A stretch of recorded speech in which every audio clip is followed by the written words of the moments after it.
Él no esperaba a que yo saliera del baño.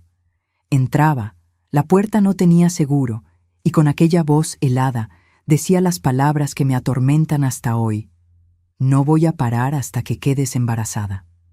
Por años, el agua caliente de la ducha se congelaba en mi piel cuando escuchaba esos pasos en el pasillo. Buenas tardes, mis queridos. Qué bendición poder platicar con ustedes hoy. Soy Genivia Rodríguez. Tengo 73 años, nacida en Aguascalientes, pero hoy vivo aquí en la Ciudad de México, cerca de Chapultepec. Mucha gente me llama Doña Gine, pero mis nietecitos me llaman Vía y pueden llamarme así también, ¿eh? Hoy desperté tempranito, como siempre hago. Hay quien dice que los viejos no duermen bien, pero yo digo que solo aprovechamos mejor el día, ¿no es así? Preparé mi café bien cargado, como nos gusta a los mexicanos de verdad. Después hice unos chilaquiles para mi Everaldo, mi compañero de muchas décadas. Un hombre bueno, gracias a Dios.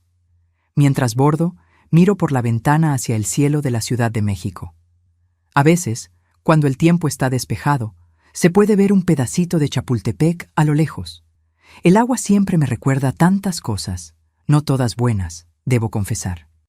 El agua puede parecer tranquila por encima, pero nadie sabe lo que corre en las profundidades, ¿no es verdad? Antes de continuar, quisiera pedir con todo cariño que dejen su like y se suscriban al canal.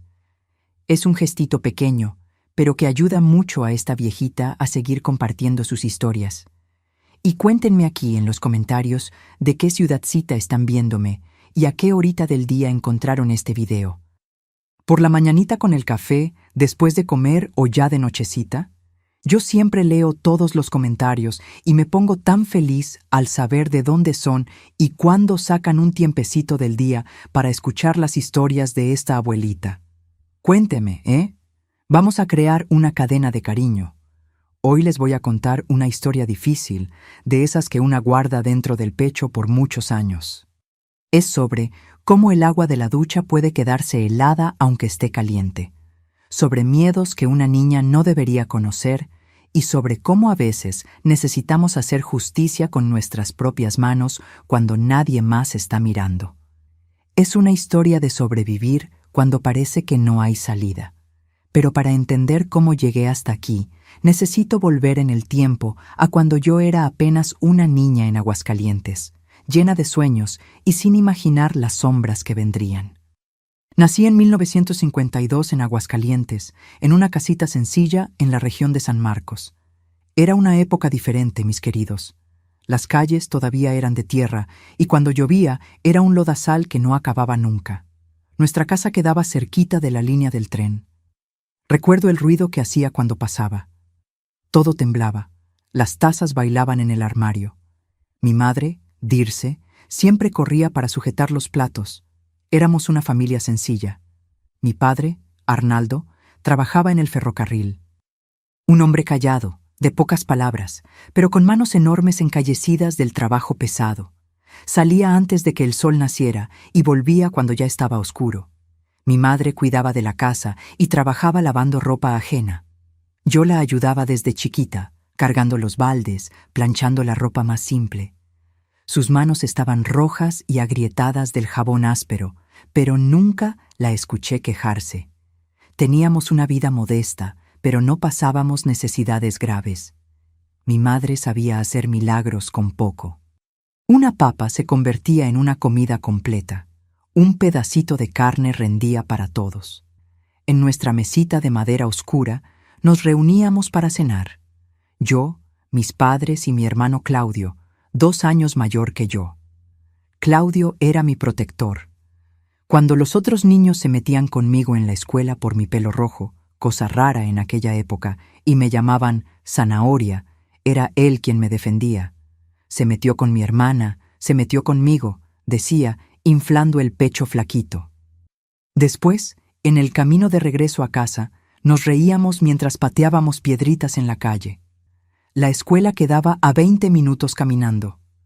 Íbamos a pie con nuestros cuadernos amarrados con un cordel. La profesora Iracema, una señora flaca de cabello canoso, siempre recogido en un moño apretado, tenía una regla con la que golpeaba el escritorio cuando la clase conversaba. Genivia, lee el siguiente párrafo, ordenaba, y yo temblaba, las letras bailando ante mis ojos. Me gustaba estudiar, pero era demasiado tímida para hablar alto. Nuestra infancia era simple, llena de juegos que hoy ya nadie conoce. Jugábamos a los tejos con piedrecitas, a la rayuela dibujada en el suelo, a las escondidas entre los tendederos de ropa. En el verano, cuando el calor apretaba, mi madre llenaba una tina grande en el patio y nosotros nos refrescábamos, salpicando agua para todos lados. Ella fingía que regañaba, pero después se unía a nosotros, mojándose los pies, riendo como una niña. El baño en aquella época era todo un evento. No teníamos regadera eléctrica. El agua se calentaba en la estufa de leña y se vertía en una tina de metal. Primero se bañaba mi padre, después mi hermano, luego yo y por último mi madre. Ahorrábamos agua así. En el invierno mexicano tan frío, aquel baño caliente era una bendición. Mi madre frotaba mi espalda con un trapito áspero canturreando canciones antiguas. La vida seguía así, predecible y segura, hasta mis 9 años, cuando todo comenzó a cambiar. Mi madre empezó a toser. Al principio, era solo una tosecita seca que disimulaba cubriéndose la boca con el delantal. Después la tos se hizo más fuerte y a veces venía acompañada de un pañuelo manchado de rojo que ella escondía rápido cuando me veía. En el invierno de 1962, cuando yo tenía 10 años, la tos de mi madre empeoró mucho. El médico vino a nuestra casa una noche. Recuerdo que entró con su maletín negro, el olor fuerte a medicinas en el aire. Aquella noche escuché a mi padre llorar en el cuarto. La primera y única vez que vi a aquel hombre fuerte derramar lágrimas. Mi madre tenía tuberculosis. En aquella época era casi una sentencia. Intentaron internarla en el sanatorio de los remedios, pero ya era demasiado tarde. Se consumió rápido como una vela que se apaga con un soplo fuerte. En 3 meses se fue. Recuerdo el ataúd simple, las flores del campo que recogimos para ella, el llanto contenido de mi padre, las manos temblorosas de mi hermano sujetando las mías. El luto cubrió nuestra casa como una manta pesada. Mi padre se cerró aún más. Comenzó a beber los fines de semana, quedándose horas sentado en la silla de la cocina, mirando a la nada. Claudio y yo asumimos muchas tareas de la casa. Yo, con apenas 10 años, ya cocinaba, lavaba, limpiaba. Mis manos pequeñas intentaban imitar los gestos de mi madre, pero nada parecía correcto sin ella.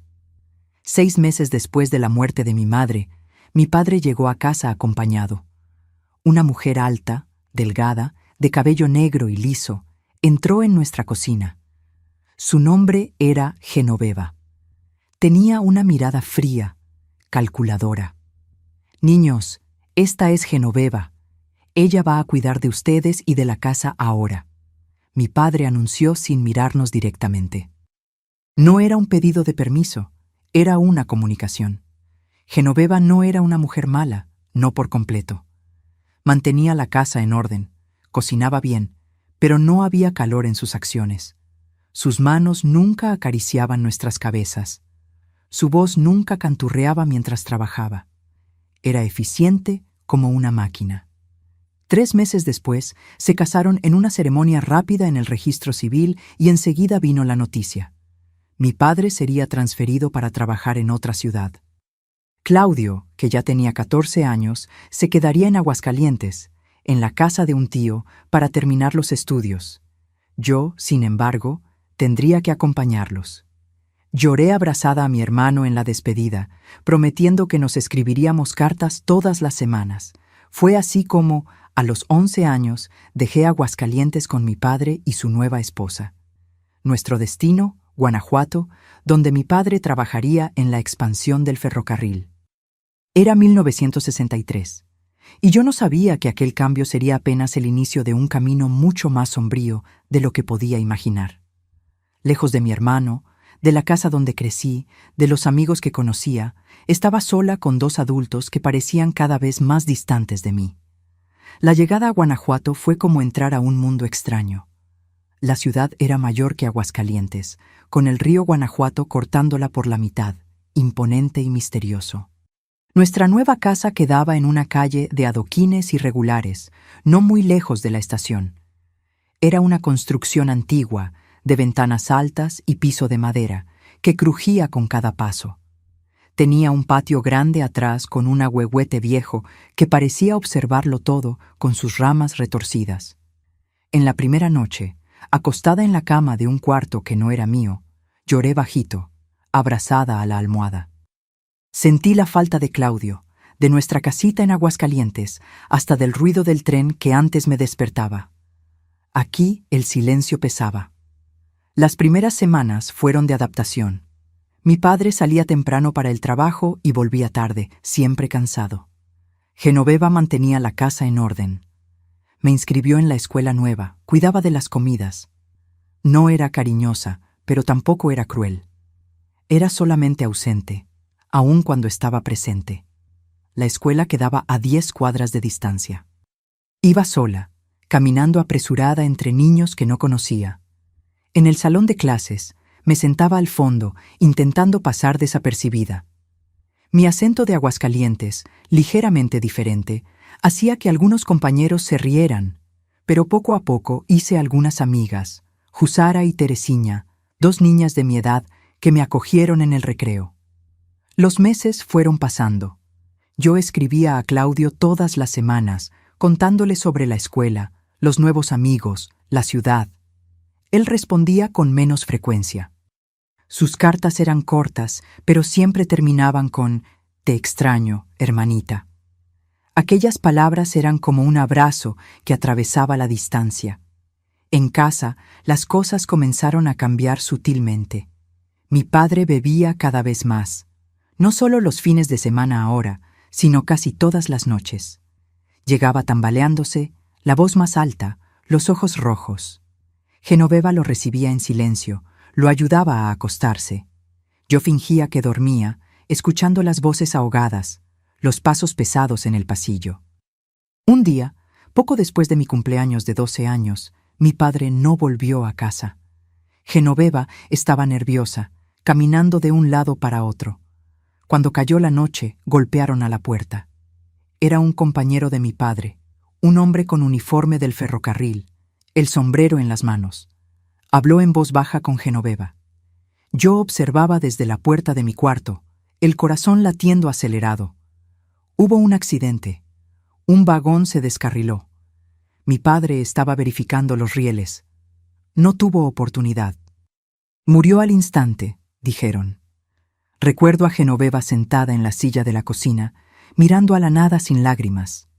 Yo lloré por las dos, por mi padre que nunca más volvería, por mi hermano que ahora estaba aún más distante, por mi madre, que ya no estaba allí para consolarme. El entierro fue rápido, pocos presentes. Intentaron localizar a Claudio, pero la dirección de mi tío había cambiado. Mandamos una carta, pero no sabíamos si llegaría a tiempo. No llegó. Volvimos a casa, Genoveva y yo, 2 extrañas unidas por el luto. Fue aquella noche que percibí que algo había cambiado fundamentalmente. Genoveva estaba sentada en la sala cuando un hombre llegó, alto, corpulento, con un bigote espeso y ojos pequeños y duros. «Este es Agenor», dijo secamente. «Mi hermano se va a quedar con nosotras por un tiempo». Agenor tenía las manos grandes, ásperas, y un olor fuerte a cigarro que impregnaba el aire a su alrededor. Su mirada me recorría de una manera que me hacía querer esconderme. Cuando sonreía, sus dientes amarillentos aparecían detrás del bigote, pero la sonrisa nunca llegaba a los ojos. «¡Qué niña tan bonita!», dijo aquella primera noche, extendiendo la mano para tocar mi cabello. Retrocedí instintivamente. Genoveva observó la escena sin expresión. En los días siguientes, descubrí que Agenor no estaba solo de paso. Traía maletas, muchas maletas. Se instaló en el cuarto que era de mi padre, como si siempre hubiera pertenecido allí. Por la noche, lo escuchaba conversando con Genoveva en la cocina, las voces bajas, conspiradoras. «El seguro va a pagar bien», lo oí decir una noche. «Pero no es suficiente. Necesitamos pensar en el futuro, Genoveva. 2 semanas después del entierro, Genoveva me llamó para conversar. Se sentó frente a mí con una expresión que intentaba ser amable, pero parecía apenas una máscara mal ajustada. «Genivia, las cosas van a cambiar un poco», empezó, las manos inquietas sobre la mesa. «Tu padre no dejó mucho. El dinero del seguro apenas alcanza para las deudas que tenía.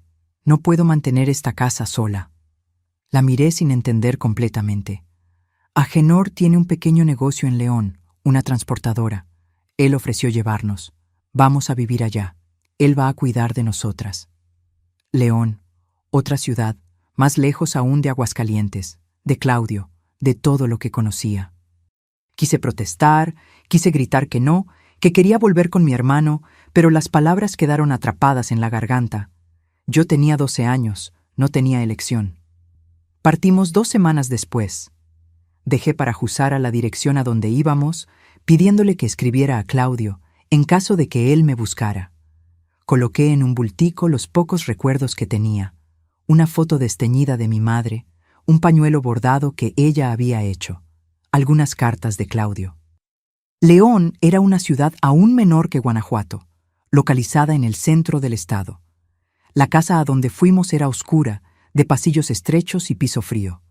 Quedaba atrás de un galpón grande, donde Agenor guardaba sus 2 camiones.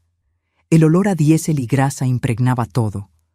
Fue en aquella casa que comencé a entender el verdadero significado del miedo. Agenor no era solo el hermano de Genoveva. Poco después de la mudanza, anunciaron que iban a casarse. «Es más práctico así», Genoveva explicó sin emoción en la voz.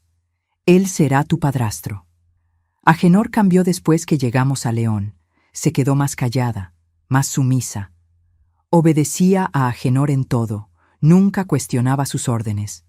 Él, por otro lado, se volvió el señor absoluto de aquel pequeño reino sombrío. Su voz retumbaba por las paredes. Sus botas pesadas anunciaban su llegada. Su humor inestable determinaba cómo sería el día. En los primeros meses, Agenor mantenía cierta distancia de mí. Me observaba durante las comidas con aquellos ojos pequeños y fríos.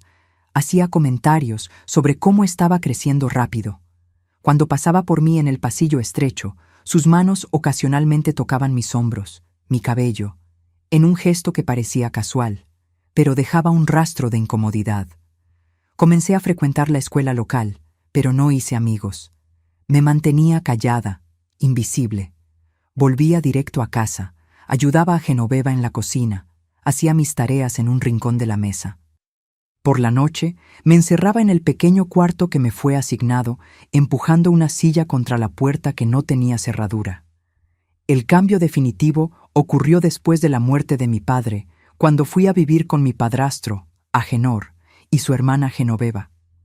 2 semanas después de que llegamos a la casa en León, Genoveva enfermó. Una fiebre fuerte que no pasaba, una tos seca que me recordó dolorosamente a mi madre. El médico fue llamado, recetó medicinas, reposo. Durante la enfermedad de Genoveva, fui yo quien asumió las tareas de la casa. Cocinaba como podía, limpiaba, lavaba la ropa pesada de Agenor, que volvía manchada de grasa y polvo de los caminos.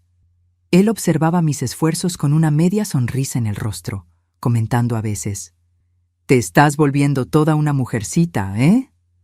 Una noche, mientras lavaba los platos de la cena, Agenor entró en la cocina. Estaba sin camisa, apenas con un pantalón de pijama viejo. Su pecho ancho estaba cubierto de pelos grises. La barriga prominente colgaba sobre la cintura del pantalón. Se paró detrás de mí, tan cerca que pude sentir su olor. Una mezcla de sudor, cigarro y algo que solo después entendí que era tequila. «Estás haciendo un buen trabajo, Genivia», dijo, su voz arrastrada. «Tu madrastra está enferma, pero tú estás cuidando bien de la casa». Murmuré un agradecimiento, los ojos fijos en la vajilla, las manos temblando levemente en el agua enjabonada. «Sabes, una mujer necesita saber cuidar de una casa», continuó, acercándose aún más, «pero también necesita saber cuidar de su hombre».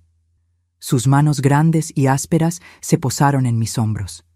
Me quedé helada. Acercó el rostro a mi oído, su respiración caliente y pesada contra mi piel. Cuando termines ahí, ve a tomar tu baño. Dejé una toalla limpia para ti. Aquella fue la primera vez que me di cuenta de que la puerta del baño no tenía seguro.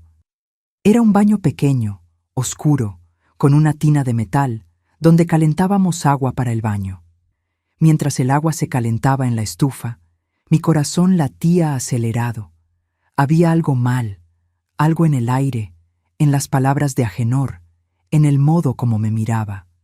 Llené la tina con el agua caliente y un poco de fría, intentando prolongar el proceso lo máximo posible. Entré en el agua intentando relajarme, intentando alejar la sensación de peligro que crecía dentro de mí.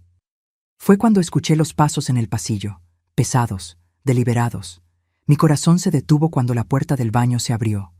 Agenor estaba parado allí, ocupando todo el vano de la puerta, los ojos pequeños fijos en mí. Me encogí en la tina, intentando cubrirme con los brazos, con la espuma escasa del jabón. «No necesitas tener vergüenza», dijo. La voz diferente ahora, más baja, más siniestra. «Somos familia, ¿no es así?» Cerré los ojos con fuerza, rezando para que se fuera, para que Genoveva lo llamara, para que cualquier cosa sucediera. Pero nada sucedió. Él se quedó allí parado, observándome en el agua cada vez más fría. Después de un tiempo que pareció una eternidad, finalmente dijo las palabras que marcarían el inicio de mi pesadilla. «No voy a parar hasta que quedes embarazada». No era un deseo, no era una amenaza casual, era una sentencia, un plan, una promesa terrible que hizo que el agua caliente del baño pareciera congelarse alrededor de mi cuerpo. Aquella noche, lloré en silencio en mi cuarto, la silla firmemente presionada contra la puerta, pero sabía que era apenas una barrera simbólica. Si él quería entrar, entraría.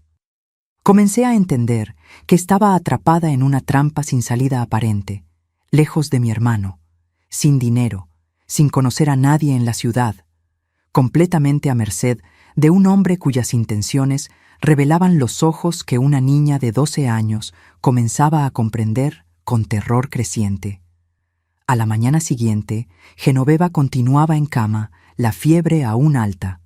Agenor salió temprano con uno de los camiones, dijo que volvería en 2 días.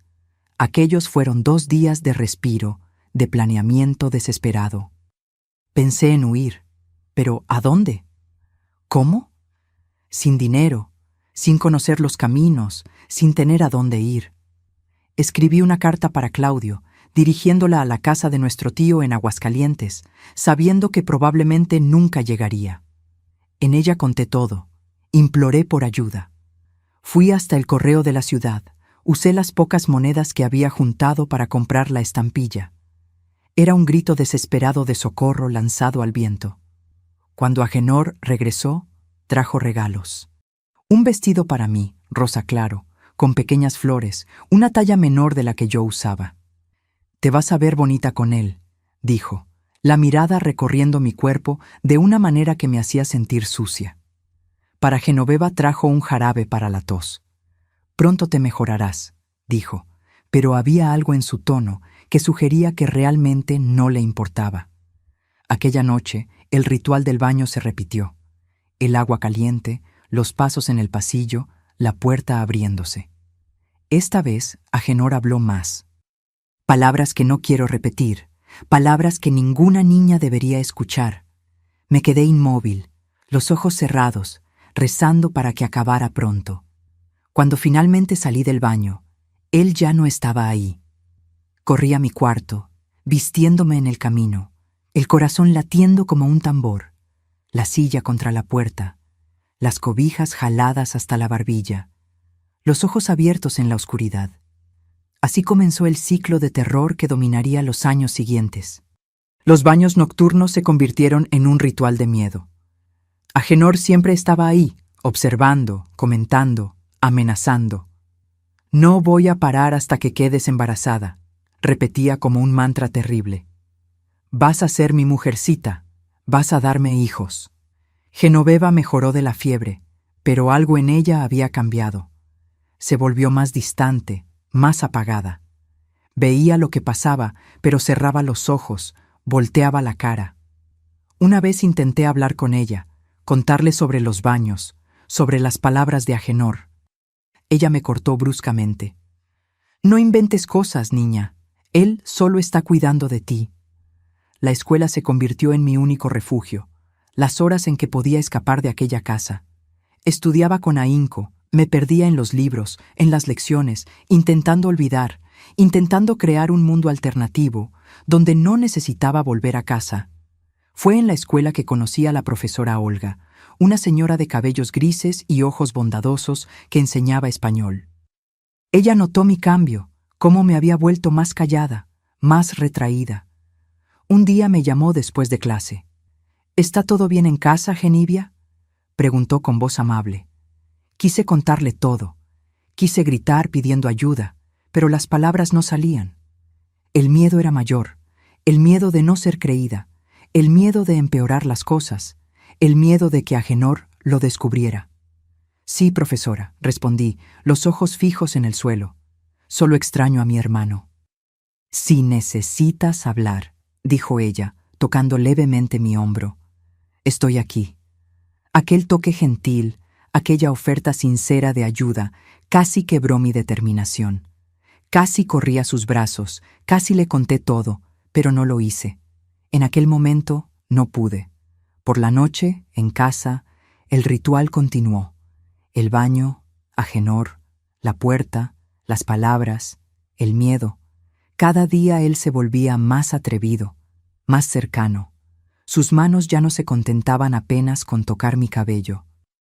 Yo me encogía, intentaba cubrirme, intentaba desaparecer en el agua, y cada noche, antes de dormir, yo observaba mi cuerpo con terror creciente, buscando señales del embarazo que él prometía, de la prisión final que me amarraría para siempre a aquel hombre, a aquella casa.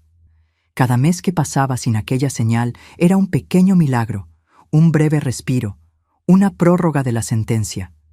Así viví mis 13 años. Entre el miedo de los baños nocturnos y la ansiedad constante, viendo mi cuerpo cambiar, desarrollarse, sabiendo que cada cambio era notado por aquellos ojos pequeños y fríos que me acechaban en el agua. Los días se convirtieron en semanas, las semanas en meses.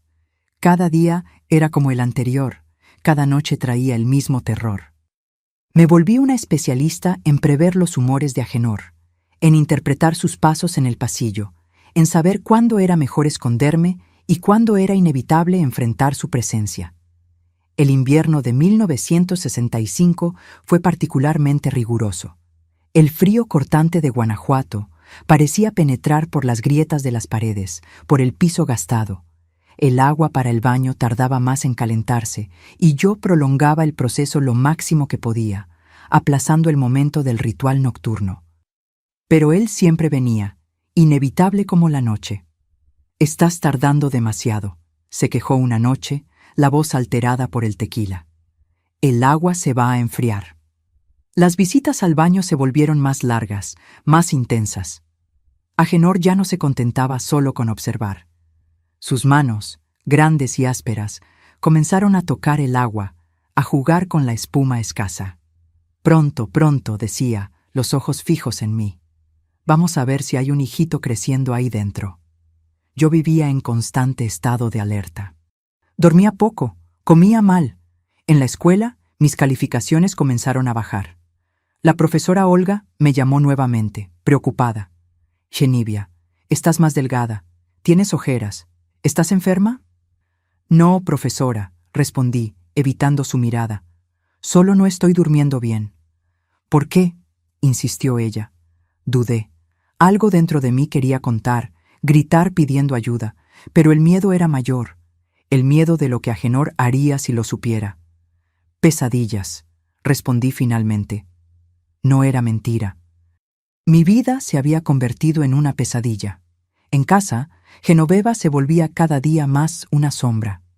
Raramente hablaba, raramente salía del cuarto, excepto para cocinar y limpiar. Cuando Agenor no estaba, se quedaba sentada en la silla de la cocina, mirando a la nada, como si estuviera ausente del propio cuerpo. A veces tosía de una manera que me recordaba dolorosamente a mi madre. Una noche, mientras lavaba la vajilla de la cena, escuché una conversación entre ellos. Estaban en la sala, las voces bajas, más audibles en la casa pequeña. Ella ya está en edad, decía Agenor. Es una mujer ahora. Ella solo tiene 13 años, respondió Genoveva, la voz débil, pero con un raro tono. A tu edad, muchas ya están casadas, replicó él. Además, ella no es tu hija, ni mía. Es solo una niña que estamos criando por caridad.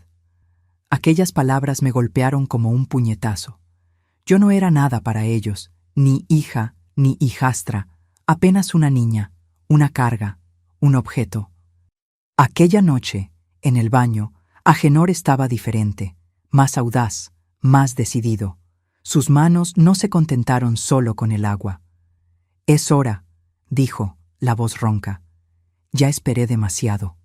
Cerré los ojos con fuerza, las lágrimas escurriendo silenciosas por el rostro, mezclándose con el agua que ahora parecía helada, a pesar del vapor que aún subía. Cuando finalmente me liberé de aquel baño, corrí a mi cuarto, las piernas temblorosas, el corazón disparado. Aquella noche, acostada en la cama, con la silla presionada contra la puerta, tomé una decisión. No podría continuar así. Necesitaba hacer algo, cualquier cosa. La idea de un embarazo, de quedar para siempre presa a aquel hombre, aquella casa, era insoportable. A la mañana siguiente, durante el desayuno, Genoveva tosió violentamente. Un hilillo de sangre escurrió por la comisura de su boca. Limpió rápidamente con la servilleta, pero vi el pavor en sus ojos. Ella sabía lo que aquello significaba, lo mismo que había llevado a mi madre. Agenor también vio. Su mirada se endureció. «Voy a llamar al médico», dijo secamente, sin verdadera preocupación en la voz. El doctor Alides vino aquella tarde, un hombre anciano, de manos temblorosas y lentes gruesos. Examinó a Genoveva en el cuarto mientras Agenor y yo esperábamos en la sala. Cuando salió, su semblante era grave. «Es tuberculosis», dijo bajito para Agenor. «Avanzada». «¿Cuánto tiempo?», preguntó Agenor la voz fría. «Difícil decir, meses, tal vez semanas. Necesita ir a un sanatorio». Agenor negó con la cabeza. «No tengo dinero para eso. Se quedará en casa». El médico suspiró derrotado. «Entonces necesita cuidados, reposo absoluto, medicinas». Escribió una receta, se la entregó a Agenor. «Y ustedes necesitan tener cuidado, es contagioso». Después de que el médico se fue, Agenor se sentó pesadamente en la silla de la cocina. Su mirada encontró la mía y vi algo nuevo allí. Cálculo, planeamiento. «Tú vas a cuidarla», ordenó. «Darle las medicinas, hacer la comida, limpiar». Asentí en silencio. No tenía elección. Las semanas siguientes fueron un borrón de agotamiento. Me despertaba temprano, preparaba el desayuno para Agenor, cuidaba de Genoveva, iba a la escuela, volvía corriendo, preparaba la comida que dejaba lista para cuando Agenor regresaba de sus viajes. Limpiaba la casa, lavaba ropa, daba medicinas a Genoveva, estudiaba cuando podía, preparaba la cena. Por la noche, el ritual del baño continuaba, pero ahora había una nueva dimensión de horror. «No te preocupes por la enfermedad de ella», Agenor decía mientras me observaba en el agua. «Cuando ella se vaya, seremos solo nosotros dos, tú, yo y el hijo que me vas a dar». La idea de quedarme sola en aquella casa con Agenor, sin ni siquiera la presencia distante y apática de Genoveva, era aterradora. Comencé a planear mi huida con mayor urgencia. Comencé a guardar monedas, un peso aquí, otro allí, del cambio cuando iba a comprar pan o medicinas. Las escondía en un agujero que hice en el colchón. No era mucho, pero era algo. En la escuela, la profesora Olga continuaba observándome con preocupación creciente. Un día, después de clase, me detuvo nuevamente. «Genivia», comenzó con voz gentil, «estoy muy preocupada por ti. Estás cada día más delgada, más triste. Sé que tu madrastra está enferma, pero ¿hay algo más pasando?» La miré, a aquellos ojos bondadosos, y casi me derrumbé. Casi le conté todo, pero el miedo me paralizó nuevamente. En vez de eso, pregunté con voz casi un susurro. «Profesora, ¿cuánto cuesta un boleto de autobús para la Ciudad de México?» Ella me miró sorprendida. «¿Por qué quieres saber eso?» «Mi hermano. Él está en Aguascalientes. Quiero visitarlo». «Entiendo», dijo ella pensativa. «Debe costar unos 200 pesos, más o menos. Es un viaje largo». 200 pesos. Yo había juntado tal vez 50. Necesitaría mucho más tiempo. «¿Tu padrastro no puede llevarte?», preguntó Olga. El pánico debe haberse reflejado en mi rostro porque ella frunció el ceño, preocupada. «Genivia, si hay algo malo, puedes contarme. ¿Puedo ayudar?» Negué con la cabeza, los ojos ardiendo con lágrimas contenidas. «Está todo bien, profesora. Gracias». Aquella noche, al volver a casa, encontré a Genoveva sentada en la cocina, más pálida que nunca. Me miró con una expresión que nunca había visto antes, una mezcla de miedo, arrepentimiento y algo más profundo, más triste. «Él salió», dijo con voz débil. «Vuelve solo mañana». Asentí, sintiendo un breve alivio. Una noche sin el ritual del baño, sin los ojos, sin las manos. «Siéntate», dijo Genoveva, indicando la silla frente a ella. «Necesito hablar contigo». Me senté aprensiva. Genoveva nunca quería conversar. «Sé lo que él hace», comenzó ella, los ojos fijos en la mesa. «Sé lo que pasa en el baño». Me quedé inmóvil, el corazón martillando en el pecho. «¿Por qué no hace nada?», pregunté finalmente, la voz temblorosa de rabia contenida. «¿Por qué lo permite?». Ella tosió, un sonido áspero que sacudió su cuerpo frágil. Al principio pensé que solo era mirar, que él nunca iría más allá de eso. Hizo una pausa, respirando con dificultad. «Después se hizo demasiado tarde. Él es un hombre peligroso, Genivia, muy peligroso». «¿Qué quiere decir?». Sus ojos encontraron los míos y vi terror en ellos. «Creo que mi hermano mató a tu padre». El mundo pareció detenerse. «¿Qué?», susurré. «El accidente en el ferrocarril no fue un accidente. Agenor estaba allí aquel día. Él conocía al capataz. Él quería tenerme para él. Siempre quiso, pero tu padre estaba en el camino». Sentí náuseas, el estómago revolviéndose. «¿Por qué me está diciendo esto ahora?». «Porque estoy muriendo», respondió ella simplemente. «Y porque temo lo que él hará contigo cuando yo ya no esté aquí». «Ayúdeme a huir», imploré, sosteniendo sus manos frías. «Deme dinero para el boleto. Puedo ir a la Ciudad de México, encontrar a mi hermano». Ella negó con la cabeza. «No tengo dinero. Él controla todo». Pero dudó, mirando alrededor, como si temiera que las paredes tuvieran oídos. «Él tiene dinero escondido. Mucho dinero». «¿Dónde?». «En la oficina del galpón. Detrás del armario de herramientas hay un compartimento. La llave está en el bolsillo del pantalón que él cuelga en el cuarto». Apenas podía creer lo que estaba escuchando. Genoveva, que siempre había sido tan pasiva, tan cómplice, ahora me ofrecía una salida. «¿Por qué ahora?», pregunté. «¿Por qué me está ayudando ahora?». Sus ojos se llenaron de lágrimas. «Porque no quiero un pecado más en mi conciencia cuando encuentre a Dios. Ya tengo demasiados». Aquella noche no dormí. Planeé cada detalle, cada movimiento.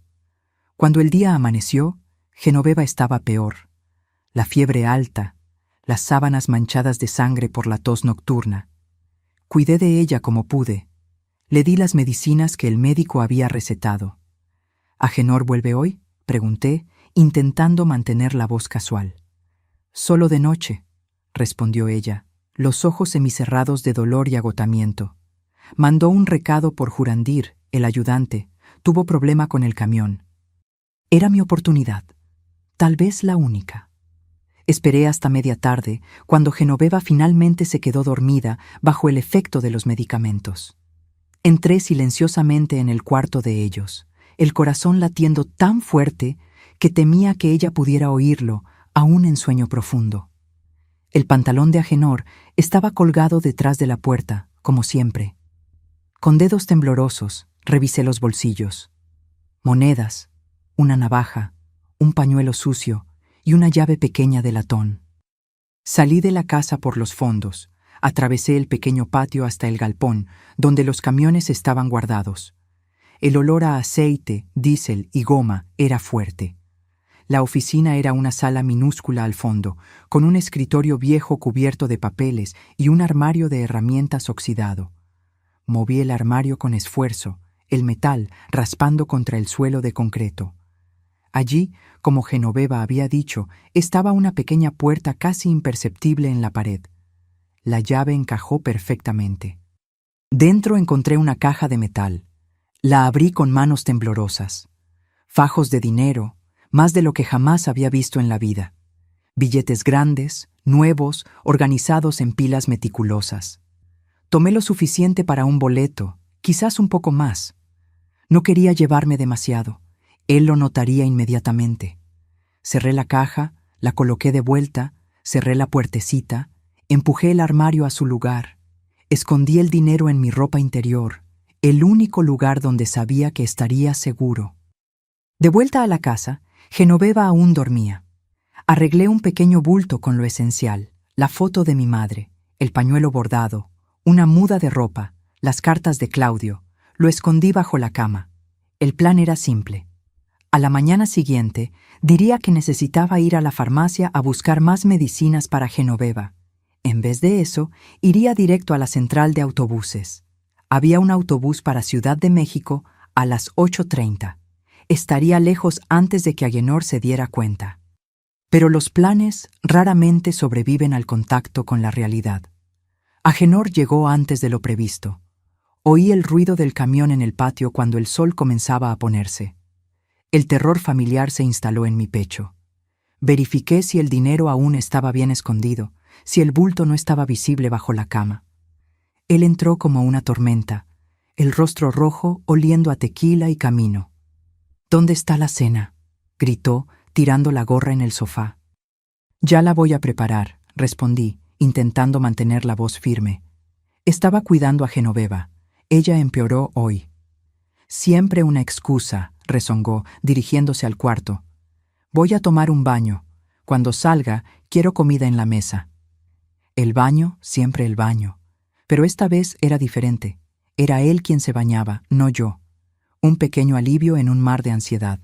Comencé a preparar la cena. Arroz, frijoles, un resto de carne que había sobrado del día anterior. Mis manos temblaban, pero intenté concentrarme. Mañana estaría lejos de allí. Mañana comenzaría una nueva vida. Agenor salió del baño, vistiendo apenas pantalones. Se sentó a la mesa, se sirvió tequila en un vaso sucio. «La comida ya sale», dije, evitando mirarlo.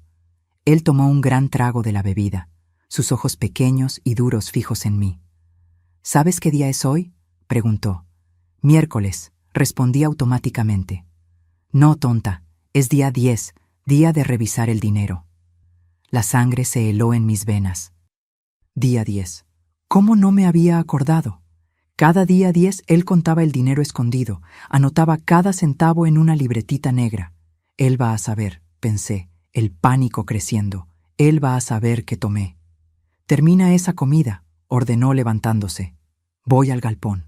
Vuelvo pronto». Cuando la puerta se cerró tras él, casi me desmayé de terror. Era cuestión de minutos hasta que descubriera. ¿Qué haré? ¿A dónde iré? Corrí hasta el cuarto de Genoveva. Estaba despierta, los ojos brillantes de fiebre. Él volvió, susurró, y fue a revisar el dinero. Respondí con voz temblorosa: «Genoveva, él me va a matar». Ella cerró los ojos por un momento. «En mi mesa de noche», dijo finalmente. «Cajón de abajo, hay un frasco café. Eran para cuando el dolor se volviera insoportable». Abrí el cajón con dedos temblorosos. Un pequeño frasco de vidrio sin etiqueta. Dentro, comprimidos blancos. «¿Qué es esto?», pregunté. «Morfina», respondió ella. «Fuerte. El médico dijo, 2 matan a un hombre». Miré el frasco, los comprimidos. A Genoveva. ¿Era esto? ¿Era esta la única salida? Antes de que pudiera responder, oí la puerta de entrada abriéndose con violencia. Escondí el frasco en el bolsillo del delantal, el corazón martillando en el pecho. «Genivia», El rugido de Agenor retumbó por la casa pequeña. Salí del cuarto de Genoveva, cerrando la puerta tras de mí. Él estaba en la sala, el rostro contorsionado de rabia, los puños cerrados. «Tu padre era un ladrón y tú también lo eres», gritó. «¿Dónde está mi dinero?» «No sé de qué está hablando», intenté, la voz traicionando mi miedo. Su mano se movió tan rápido que no tuve tiempo de desviar. La bofetada golpeó mi rostro con fuerza, lanzándome contra la pared. El dolor explotó caliente y agudo. «No me mientas», siseó, acercándose. «Tú estuviste allí, tomaste mi dinero. ¿Dónde está?» Otra bofetada más fuerte, el sabor metálico de sangre en la boca. «Por favor», supliqué, las lágrimas escurriendo por el rostro. «No tomé nada». Él me agarró por el cabello, arrastrándome por la sala. «Vamos a ver si un baño de agua fría te ayuda a recordar». El baño, siempre el baño. Pero esta vez no había agua caliente, no había pretensión de ritual, solo brutalidad pura. Él abrió la llave, llenando la tina con agua helada. «Quítate la ropa», ordenó. «No», susurré aterrorizada. Sus ojos se estrecharon. «Quítate la ropa o te la arranco». Mis manos se movieron lentamente hacia los botones del vestido. Cada movimiento era agonía. Cada segundo una eternidad. El frasco de comprimidos pesaba en el bolsillo del delantal. Mi única oportunidad. «Necesito ir al baño», dije súbitamente. Él rió. Un sonido sin humor. «Qué conveniente, tendrás que aguantarte». «Por favor», insistí. Estoy menstruando. Necesito limpiarme». Eso lo hizo dudar. La idea de sangre menstrual lo repugnaba. Yo lo sabía. Era la única cosa que lo mantenía distante en ciertos días. 5 minutos, concedió finalmente. «Y deja la puerta abierta». Asentí, dirigiéndome al pequeño sanitario anexo al baño. La puerta no se cerraba completamente, pero daba alguna privacidad. Con manos temblorosas, tomé el frasco del bolsillo. 2 comprimidos matan a un hombre, Genoveva había dicho. Trituré 3 entre los dedos, reduciéndolos a un polvo fino. ¿Dónde colocarlos? ¿Cómo hacerlo tomar? El tequila. Él siempre bebía durante la cena. Si pudiera volver a la cocina, ponerlo en la bebida. Se acabó el tiempo. La voz de Agenor tronó. «Ven aquí ahora». Era demasiado tarde para el plan del tequila. Guardé el polvo en el bolsillo del delantal, el corazón pesado. Lo que siguió fue una pesadilla de agua helada, dolor y humillación. Agenor me forzó en la tina, manteniéndome sumergida hasta que mis pulmones ardían. Cuando me permitía emerger, era solo para repetir la misma pregunta. ¿Dónde está mi dinero? Finalmente, exhausta, derrotada, no tuve elección. En mi cuarto, susurré entre sollozos, debajo del colchón. Él me jaló por el cabello, forzándome a levantarme. «Vamos a buscarlo». Temblando de frío y miedo, me envolví en una toalla fina. Él me arrastró por el pasillo hasta mi cuarto. Levantó el colchón con una mano, mientras la otra aún sujetaba mi brazo con fuerza brutal. Allí estaban las monedas que había juntado durante meses, no el dinero que había tomado del escondite. Este aún estaba escondido en mi ropa interior, ahora mojada y tirada en el suelo del baño. «¿Esto?», rugió. «¿Es solo esto? ¿Dónde está el resto?» «No hay más», sollocé. «Es solo eso. Lo junté para comprar un regalo para Genoveva». Él me arrojó en la cama con fuerza. «Mentirosa», siseó. «Sucia mentirosa. Tú sabes lo que pasa con los ladrones en mi casa». Su cinturón hizo un sonido silbante al ser removido de los pantalones. Cerré los ojos, preparándome para lo que vendría a continuación. Fue cuando escuchamos el ruido. Un golpe sordo viniendo del cuarto de Genoveva, seguido por un gemido prolongado. Agenor dudó, el cinturón aún erguido en el aire. «¿Qué fue eso?» «Ella debe haberse caído», respondí, aprovechando la distracción. «Estaba muy débil hoy». Él maldijo en voz baja. «Quédate aquí», ordenó. «No hemos terminado aún». Cuando salió del cuarto, me dejé caer en la cama, exhausta y derrotada. La huida había fallado. El dinero sería descubierto eventualmente. No había salida. Fue entonces que vi. En la prisa, Agenor había dejado el cinturón, un cinturón grueso, de cuero, con hebilla pesada de metal, un arma si se usaba de la forma correcta. Me levanté silenciosamente, tomé el cinturón. El peso era reconfortante en mi mano. Me acerqué a la puerta, escuchando. Voces venían del cuarto de Genoveva. Agenor regañando, Genoveva tosiendo y gimiendo. Era mi oportunidad, mi única oportunidad. Parada en la puerta de mi cuarto, el cinturón de Agenor firme entre mis dedos, escuché las voces que venían del cuarto de Genoveva. Ella tosía violentamente y él rezongaba irritado. «Para con eso, mujer. ¿No ves que tengo cosas más importantes que resolver?» Mi corazón latía tan fuerte que parecía querer salirse del pecho. Las manos temblaban, pero sostenía el cinturón con determinación. No tenía plan más allá de aquel momento. Golpear a Agenor con toda la fuerza que pudiera reunir y correr. ¿Correr a dónde? No lo sabía. Solo sabía que necesitaba acabar con aquello aquella noche. Respiré profundo, dando un paso hacia el pasillo.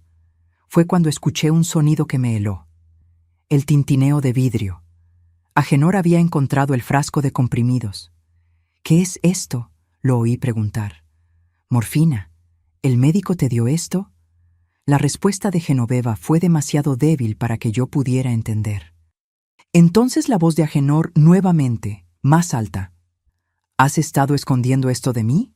¿Sabes cuánto vale esto?». Retrocedí hacia el cuarto.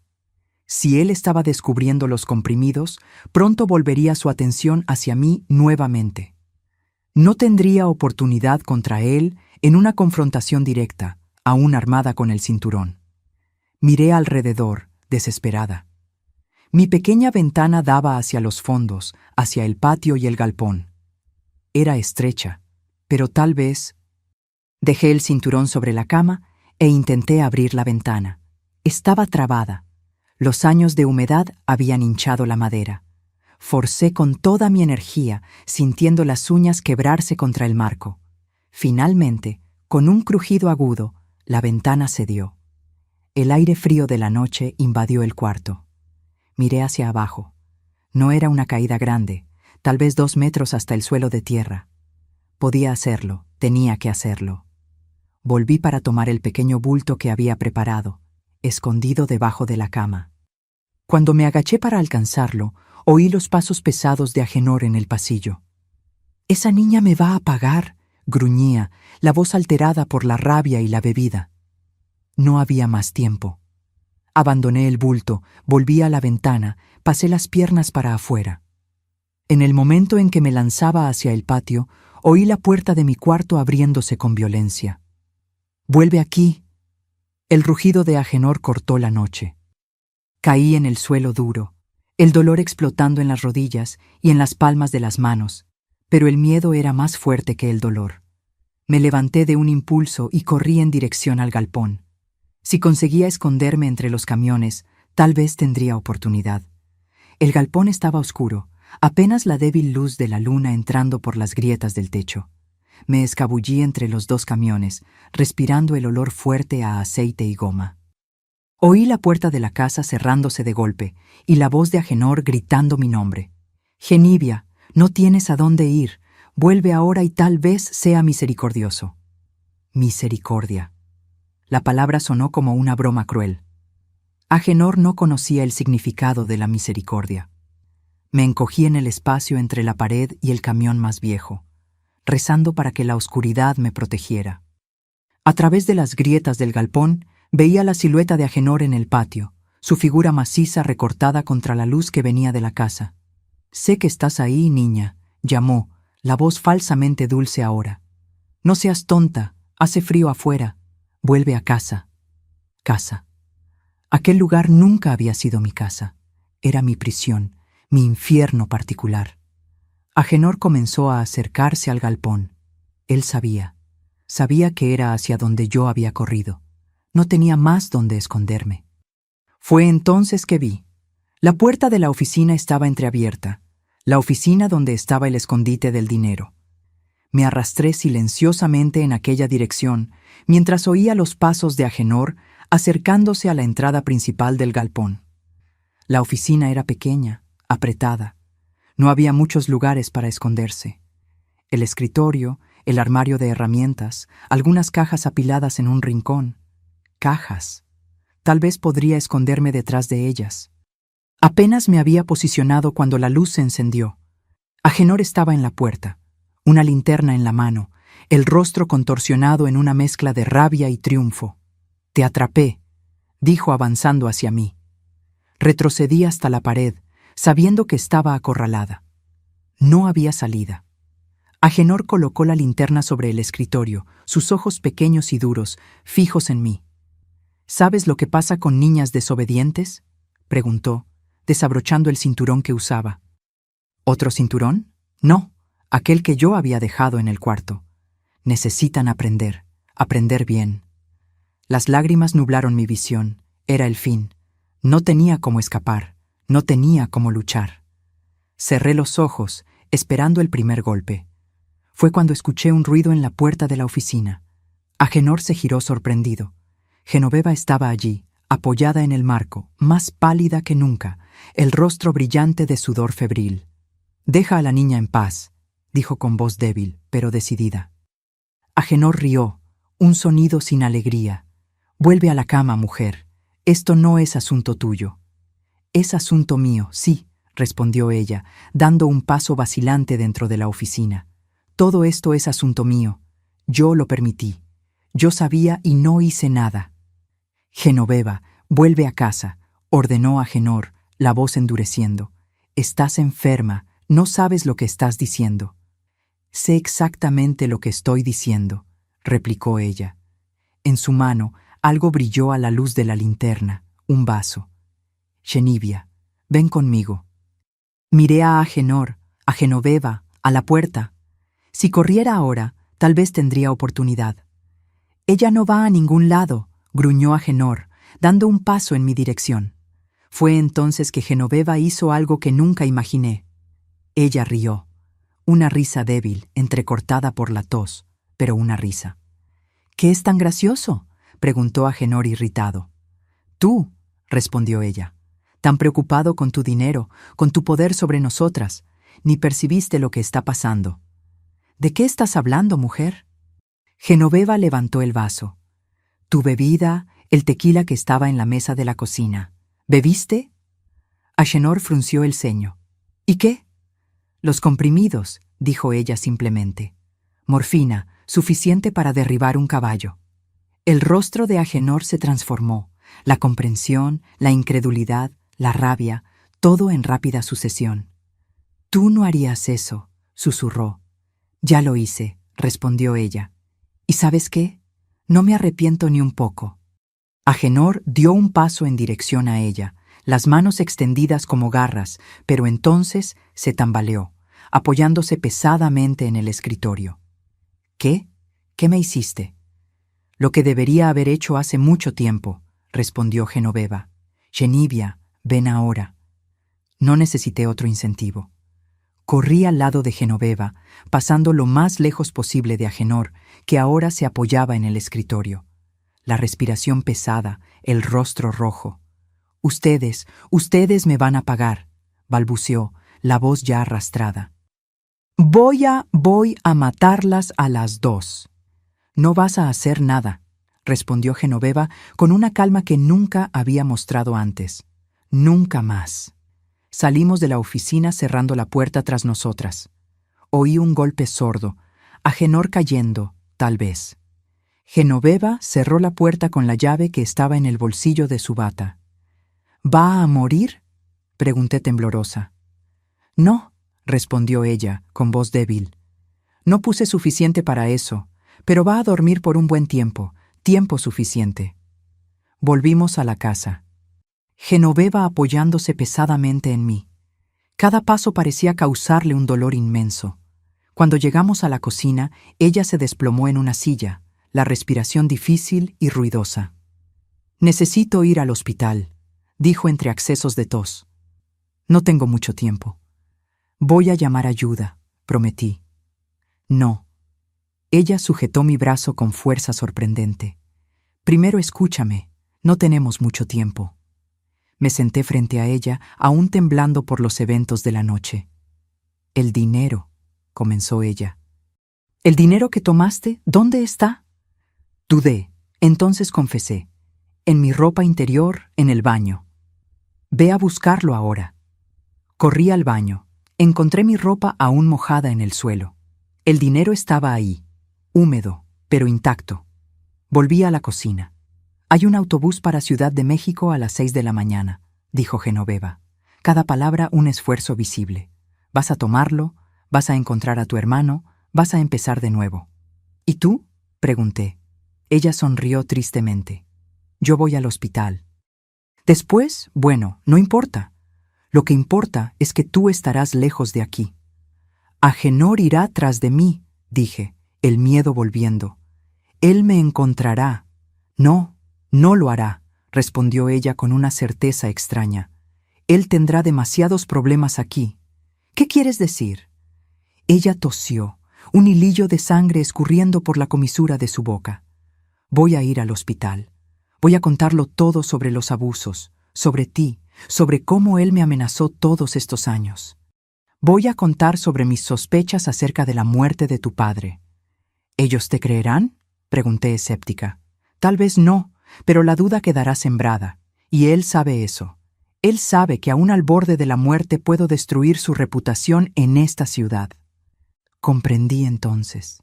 No era solo sobre darme tiempo para huir, era sobre venganza. La venganza de Genoveva contra el hermano que la había controlado, manipulado, usándola como peón en sus planes crueles. Hay otra cosa, continuó ella, abriendo el cajón de la mesa de la cocina. De ahí sacó un sobre amarillento. Son cartas de tu hermano, cartas que Agenor escondió de ti. Tomé el sobre con manos temblorosas. Había al menos 10 cartas, todas con el nombre de Claudio en el remitente. ¿Él escribió? Susurré, lágrimas en los ojos. Muchas veces, Agenor interceptaba las cartas. No quería que supieras, no quería que tuvieras esperanza. Abrí la primera carta fechada 6 meses atrás. La caligrafía familiar de Claudio llenó mis ojos de lágrimas. Querida hermanita, comenzaba. Estoy preocupado por ti. ¿Por qué no respondes mis cartas? Estoy viviendo en Ciudad de México ahora. Trabajo en un taller mecánico. La dirección está en el sobre. Por favor, escríbeme. Necesito saber si estás bien. Ciudad de México. Claudio estaba en Ciudad de México, no más en Aguascalientes con el tío, sino en la capital, y tenía una dirección, un lugar a donde ir. ¿Por qué estás haciendo esto ahora? Pregunté a Genoveva. ¿Por qué no antes? Ella bajó los ojos. Miedo, cobardía, vergüenza. Escoge el motivo que quieras. Todos son verdaderos. Pero ahora estoy muriendo, Genivia, y quiero hacer al menos una cosa correcta antes de irme. La noche fue larga. Genoveva me contó todo. Cómo Agenor siempre había estado obsesionado con ella, cómo se enfureció cuando ella se casó con otro hombre. Cómo había venido para el funeral de mi madre, no para consolar, sino para aprovecharse de la situación. Cómo había planeado cuidadosamente eliminar a mi padre del camino, para llevarnos lejos, para aislarnos donde nadie nos conocía. Él siempre quiso una familia, dijo ella, la voz cada vez más débil, pero a su manera, controlada, sumisa. No necesitó terminar. Yo entendía ahora, entendía todo. Cuando el cielo comenzó a aclarar, Genoveva estaba peor. La fiebre alta, la respiración difícil. La ayudé a vestirse, a prepararse. Voy a llamar al señor Olimpio, el vecino, dijo ella. Él tiene un carro, me llevará al hospital en San Luis Potosí. Es mejor que el de aquí. Yo pregunté. ¿Y tú? Tú vas a la central de autobuses, el primer autobús. No mires atrás, Genivia, solo vete. Nos despedimos en la puerta de la casa, yo con mi pequeño bulto, ahora recuperado de debajo de la cama, y el dinero de Agenor seguro en el bolsillo. Ella apoyada en el marco, más fantasma que persona, el rostro marcado por la enfermedad y el sufrimiento. Lo siento, dijo ella, las lágrimas escurriendo por el rostro demacrado. Por todo, por no haberte protegido. Me estás protegiendo ahora, respondí, abrazándola brevemente. Fue la última vez que la vi. Me dirigí a la central de autobuses, el corazón pesado, pero determinado. No sabía lo que pasaría con Agenor cuando despertara, lo que Genoveva diría en el hospital, si alguien le creería. Solo sabía que estaba libre, finalmente libre. El autobús para Ciudad de México llegó puntualmente a las 6 de la mañana. Subí los escalones con piernas temblorosas. Entregué el dinero para el boleto. Me senté junto a la ventana, observando León desaparecer a medida que el autobús avanzaba en la carretera. No lloré. Las lágrimas vendrían después, muchas veces en muchos momentos. Pero en aquel instante sentía apenas un inmenso alivio. La pesadilla había acabado. El agua helada del baño, los ojos de Agenor, sus manos, sus amenazas, todo quedaba atrás. En las curvas de la carretera, apretando contra el pecho el sobre con las cartas de Claudio, me permití, por primera vez en mucho tiempo, soñar con un futuro sin miedo, un futuro que en aquel momento parecía posible. Y mientras el sol nacía en el horizonte, trayendo luz a un nuevo día, susurré una promesa para mí misma. Nunca más alguien va a tener ese poder sobre mí. Nunca más voy a permitir que me hagan sentir así. Era el inicio de mi liberación, el inicio del viaje que me llevaría, muchos años después, a convertirme en la mujer que soy hoy, una sobreviviente, una mujer que aprendió de la manera más dura el verdadero significado de la fuerza. El viaje a Ciudad de México fue largo. El autobús se bamboleaba en la carretera, parando en pequeñas ciudades a lo largo del camino. Sentada junto a la ventana, observaba el paisaje cambiando, los campos abiertos, dando lugar a ciudades más grandes, más movimiento, más vida. No conseguía dormir. Cada vez que cerraba los ojos, veía el rostro contorsionado de Agenor. Escuchaba su voz amenazadora. Entonces los abría nuevamente, enfocándome en el paisaje, intentando convencerme de que la distancia entre nosotros crecía con cada kilómetro recorrido. Llegué a Ciudad de México al final de la tarde. La central de autobuses era un caos de gente y ruido, tan diferente de la quietud opresiva de León. Bajé del autobús con mis pocas pertenencias, sintiéndome pequeña y perdida en aquella inmensidad. En las cartas, Claudio había proporcionado una dirección: calle Botafogo, en la colonia Condesa. Tomé el dinero que quedaba del boleto, conté cuidadosamente. No era mucho, pero tal vez alcanzaría para un taxi. Preguntar sobre autobuses urbanos parecía demasiado intimidante en aquel momento. Un taxista de edad avanzada, de bigote canoso y sonrisa gentil, aceptó llevarme. ¿Primera vez en Ciudad de México?, preguntó, observando mi mirada asustada por el retrovisor. Sí, respondí con voz débil. Vine a encontrar a mi hermano. Ah, eso es bueno, comentó él. La familia es importante. ¿Tu hermano vive aquí hace tiempo? Algunos meses, trabaja en un taller mecánico. El taxi atravesaba las calles concurridas de la ciudad. Miré maravillada los edificios altos, las tiendas, las personas apresuradas en las aceras. Todo era tan grande, tan vibrante, tan libre. Llegamos a la dirección después de unos 20 minutos. Era una calle tranquila, con casas sencillas, pero bien cuidadas. Pagué al taxista, le agradecí. Me quedé parada en la acera, mirando el número indicado en las cartas de Claudio. Una casa verde claro con un pequeño portal. En el jardín delantero, flores coloridas, una casa alegre, acogedora. Con el corazón latiendo acelerado, me acerqué y toqué a la puerta. Pasos del otro lado, una voz femenina preguntando quién era. «Estoy buscando a Claudio Rodríguez», respondí con voz temblorosa. «Mi hermano». La puerta se abrió, revelando a una señora de unos 60 años, cabellos canosos recogidos en un moño, rostro bondadoso marcado por el tiempo. «¿Tú eres Genivia?», preguntó, los ojos agrandándose. «¿La hermana de Claudio?». Asentí, sorprendida de ser reconocida. «¡Dios mío!», exclamó ella, abriendo los brazos. «Entra, niña, entra. Claudio se va a volver loco de alegría. Te buscó tanto. Entré vacilante. La casa era pequeña, pero acogedora. Fotos en las paredes, el olor a comida en el aire, una sensación de hogar que yo no experimentaba desde hacía años. «Soy doña Irene», se presentó la señora, conduciéndome a la sala. «Claudio vive conmigo hace casi un año. Es como un hijo para mí». «¿Cómo? ¿Cómo vino a parar aquí?», pregunté, sentándome en el sofá que ella indicó. «Ah, es una larga historia», respondió ella, sentándose a mi lado. Pero básicamente Claudio trabajaba para mi difunto esposo en el taller. Cuando Osvaldo murió, Claudio se hizo cargo del negocio. Él no tenía dónde vivir.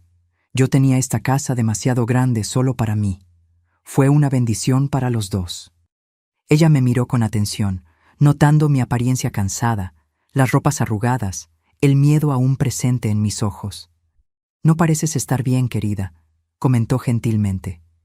«¿Quieres contarme lo que pasó?» Abrí la boca, la cerré nuevamente. ¿Cómo explicar? ¿Cómo contar a una extraña los horrores que viví? «Es complicado», respondí finalmente. «Huí de León, de mi padrastro». Algo en su mirada me dijo que ella comprendía más de lo que yo había dicho.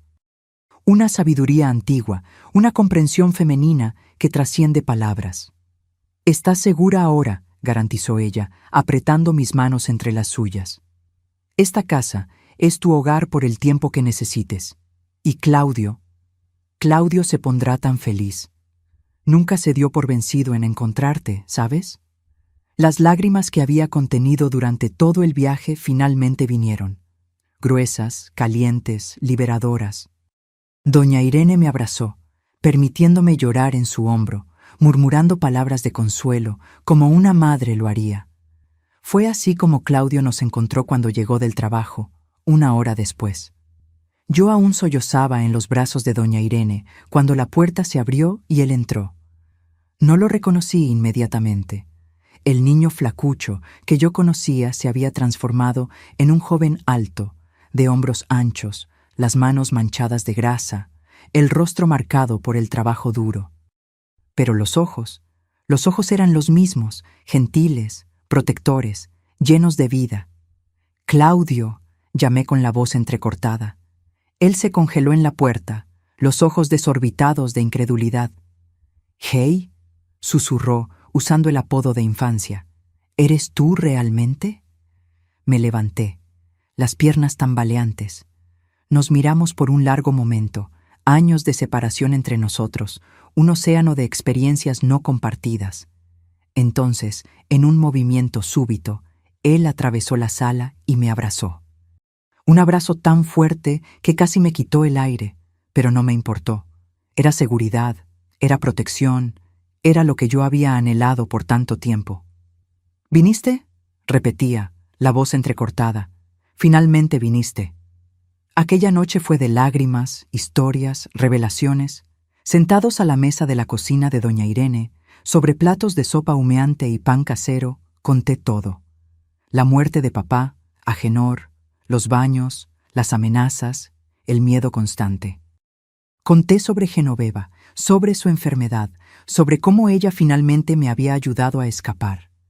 Claudio escuchó todo en silencio, los puños cerrados sobre la mesa, el rostro una máscara de dolor y rabia contenida. Cuando terminé, se levantó abruptamente, caminando por la cocina como un animal enjaulado. «Voy a matarlo», declaró, la voz peligrosamente calmada. «Voy a volver a León y matarlo con mis propias manos». «No, Claudio», intervine asustada. «No vale la pena. Él no vale la pena». «Él abusó de ti», gritó golpeando la pared. «Mi hermanita». Doña Irene, que había escuchado todo en silencio solidario, finalmente habló. «La venganza no borrará lo que pasó, Claudio. Solo traerá más dolor. Lo que tu hermana necesita ahora es un nuevo comienzo, paz, seguridad». Sus ojos encontraron los míos, sabios y compasivos. Y justicia, claro, pero justicia de verdad, no venganza. En los días siguientes se formó un plan. Doña Irene conocía a una abogada, doctora Concepción, que trabajaba con casos de violencia contra mujeres y niños. Con mi permiso, la llamó para conversar.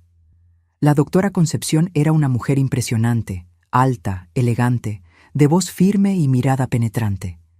Se sentó conmigo por horas, escuchando mi historia, tomando notas, haciendo preguntas difíciles, pero necesarias. «Podemos denunciar», explicó ella. «Hay leyes, aunque no siempre se aplican bien, pero necesito ser honesta. Será difícil. Tu palabra contra la de él, sin pruebas físicas, sin testigos dispuestos a hablar». «Genoveva», recordé. «Ella sabe todo. Estaba yendo al hospital en San Luis Potosí cuando huí». La doctora Concepción asintió pensativa. «Voy a verificar. Si ella está dispuesta a testificar, tenemos una oportunidad». Pero no fue necesario. 3 días después de mi llegada a Ciudad de México, el periódico local trajo una pequeña nota que Claudio encontró por casualidad. «Hombre es hallado muerto en León».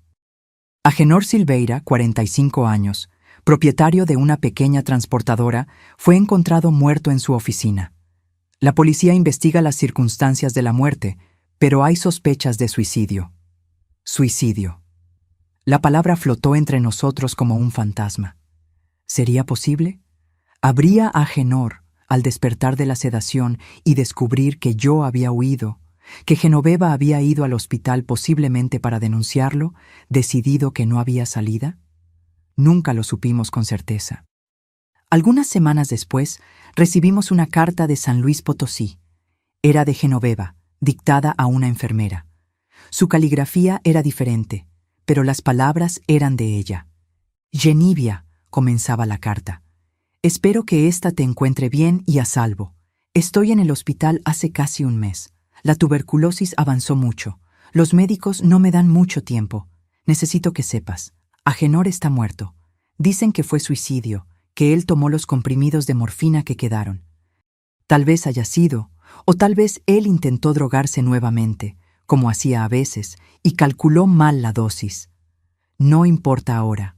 Lo que importa es que estás libre. Él nunca más te lastimará a ti o a cualquier otra persona. Antes de morir, quiero que sepas, lo siento por todo, por no haber sido lo suficientemente fuerte para protegerte antes, por haber permitido que todo sucediera. La casa en León y lo que quedó de sus negocios están siendo liquidados para pagar deudas. Pero hay un poco de dinero en una cuenta en el Banco Nacional. Es tuyo. No es mucho, pero tal vez ayude a comenzar de nuevo. Vive tu vida plenamente, Genivia. Vive por las dos, Genoveva». La carta venía acompañada de los datos de la cuenta bancaria y de un poder firmado por Genoveva, dándome derecho a acceder al dinero. No era una fortuna, pero para una niña de 14 años que había llegado a Ciudad de México, apenas con la ropa que llevaba puesta, era un comienzo. 2 semanas después de recibir la carta, supimos que Genoveva había fallecido. Claudio y yo encendimos una vela por ella, una mujer compleja que había sido tanto cómplice como víctima, tanto opresora como liberadora. En sus últimos momentos había elegido hacer lo correcto. Eso contaba para algo. La vida en Ciudad de México comenzó a tomar forma. Doña Irene insistió en que me quedara con ellos. «Tengo un cuarto de sobra y dinero suficiente», argumentó cuando intenté protestar. «Y sería bueno tener una presencia femenina joven en esta casa. Estoy cansada de solo conversar con mecánicos oliendo a aceite». Con la ayuda de la doctora Concepción, conseguimos documentos que permitieron mi inscripción en la escuela local. Estaba atrasada en muchas materias, pero estudiaba con determinación. Por la noche, ayudaba a doña Irene en la cocina, aprendiendo recetas, conversando sobre todo y nada. Claudio trabajaba duro en el taller. Poco a poco, la clientela crecía. Él tenía un talento natural para motores, una honestidad que los clientes valoraban. Comenzó a dar clases para mí también. Cómo cambiar una llanta, cómo verificar el aceite. Pequeños mantenimientos que toda mujer debería saber, decía él. «Nunca más quiero que dependas de nadie», explicó una noche mientras me mostraba cómo usar una llave inglesa. «Quiero que seas libre, verdaderamente libre. Libertad». La palabra tenía un sabor dulce en la boca, un sonido musical en los oídos. Después de tanto tiempo viviendo con miedo, la libertad era embriagadora. Las pesadillas vinieron, claro, noches en que despertaba gritando, el fantasma de Agenor aún vívido en la memoria. Doña Irene siempre estaba ahí, una presencia silenciosa y reconfortante, ofreciendo té, una mano para sostener, un hombro para llorar. Pasará, garantizaba ella. No completamente. Tal vez algunas cicatrices quedan para siempre, pero el dolor agudo, el terror, eso pasa. Ella estaba en lo cierto. Con el tiempo, las pesadillas se volvieron menos frecuentes. La niña asustada que había llegado a Ciudad de México en 1966 comenzó a florecer en una joven más confiada, más segura. La doctora Concepción se volvió una presencia constante en nuestras vidas. Cenaba con nosotros al menos una vez por semana, traía libros para mí, discutía casos interesantes con un lenguaje que yo pudiera entender. «Tienes una mente aguda», comentó cierta vez. «¿Ya pensaste en estudiar Derecho?» La idea se plantó en mi mente, creciendo lentamente. Derecho, ayudar a otras personas que habían pasado por lo que yo pasé, dar voz a quien no la tenía. En 1968, 2 años después de mi llegada a Ciudad de México, ocurrió otro punto de inflexión en mi vida. Doña Irene sufrió un derrame. No fue grave, pero la dejó más frágil, con dificultades para hacer ciertos movimientos. Claudio y yo nos turnábamos en los cuidados. Él durante el día, yo por la noche y los fines de semana. Entre eso, la escuela y ayudar en el taller cuando podía, mis días estaban llenos, pero había un propósito ahora. Había amor, había familia. Fue durante ese periodo que conocí a Everaldo. Era cliente del taller, un joven serio, algunos años mayor que yo, que trabajaba como contador en un banco. Su coche, un Bocho 1966, constantemente presentaba problemas que lo traían al taller. «Creo que él inventa desperfectos solo para venir aquí», provocaba Claudio, observando cómo Everaldo siempre aparecía en los horarios en que yo estaba ayudando en la recepción. Yo me sonrojaba, lo negaba, pero había algo en sus ojos, en la manera como me trataba, con respeto, con paciencia, sin presión. Algo que me hacía sentir segura. Nuestro primer encuentro fue un café en la cafetería frente al taller. Conversamos por horas sobre libros, sobre música, sobre sueños. Le conté sobre mi ambición de estudiar Derecho. Él contó sobre su deseo de abrir su propia oficina de contabilidad algún día. No hablé sobre Agenor, sobre los baños, sobre el horror de León. No, aún no. Algunas sombras eran demasiado pesadas para traer a la luz de un primer encuentro. Más cafés siguieron. Después un cine, un paseo en el parque. Everaldo era paciente, respetuoso. Nunca intentaba tocarme sin permiso. Nunca presionaba por más de lo que yo estaba lista para dar. Cuando finalmente conté mi historia, meses después, sentados a orillas de Chapultepec, una tarde de domingo, él escuchó en silencio. No hubo juicio en sus ojos, apenas una tristeza profunda y una rabia controlada. «Lamento que hayas pasado por eso», dijo finalmente, sosteniendo mis manos con gentileza. «Ninguna niña debería pasar por eso, ninguna persona». «Tengo miedo», confesé. «Miedo de que eso me haya roto de alguna forma. Miedo de nunca poder ser normal». «Normal está sobrevalorado», respondió él con una pequeña sonrisa. «Y tú no estás rota. Estás herida, sí, cicatrizada, sí, pero eso solo te hace más fuerte, más real». Aquel día, por primera vez desde que dejara León, permití que un hombre me abrazara completamente, sin reservas, sin miedo. Un pequeño paso, pero significativo. Un paso en dirección a la cura. Yo con 18 años, Everaldo con 23. Doña Irene más frágil, pero aún gobernando su casa con mano firme. Claudio ahora con un socio en el taller, expandiendo los negocios. Y yo, con la ayuda de una beca y el dinero dejado por Genoveva, a punto de iniciar el curso de Derecho en la UNAM. La vida había tomado una dirección que yo jamás podría haber imaginado en aquellas noches de terror en León. El camino no había sido fácil, aún llevaba cicatrices, aún tenía momentos de oscuridad, pero había luz ahora, tanta luz. Una tarde, mientras estudiaba para las pruebas de admisión, encontré entre mis papeles una foto antigua. Yo y Claudio en Aguascalientes, antes de todo, dos niños sonrientes, sin idea de lo que el futuro reservaba. Miré a aquella niña en la foto, a sus ojos inocentes y susurré: lo logramos, sobrevivimos y estamos construyendo algo nuevo y bello de las cenizas. Era una promesa, un compromiso de seguir adelante, de transformar el dolor en propósito, de usar mi historia no como un ancla tirándome hacia abajo, sino como un faro iluminando el camino para otros que aún estaban perdidos en la oscuridad. Y así, paso a paso, día tras día, fui reconstruyendo mi vida, no borrando el pasado, sino incorporándolo a un presente que elegí y a un futuro que dibujaba con mis propias manos. Libre, finalmente libre. ¡Ah! ¿Cómo pasa el tiempo rápido? Parece que fue ayer que llegué a Ciudad de México, una niña asustada de 14 años. Y ahora aquí estoy yo, a los 73, sentada en mi balcón con vista a Chapultepec, contándoles historias a ustedes.